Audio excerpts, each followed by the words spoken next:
આધુનિક યુગમાં પણ આદિવાસી વિસ્તારોમાં અંધશ્રદ્ધાની માયાજાળ જોવા મળી છે। છોટાઉદેપુરમાં મૃતકના પરિવારજનોએ આત્મા લેવા સિવિલ હોસ્પિટલમાં વિધિ કરી। 3 દિવસ અગાઉ બીમારીમાં મોતને ભેટેલા વ્યક્તિનો આત્મા લેવા ભુવાને સાથે લઈને આવ્યા। પરિવાર છોટાઉદેપુરના હુડીવલી ગામનો રહેવાસી હોવાની માહિતી છે।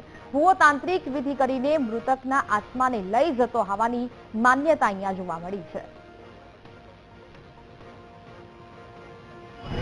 કાકા દાખલ હતા તે ઓફ થઈ ગયા તેને 3 દિવસ પહેલા દાખલ કરેલો પછી 3 દિવસથી આજે હુતક છે એ માટે અમે અહીં વિધિ કરીને જીવ ભટકતો આત્મા તેને લેવા આવ્યા।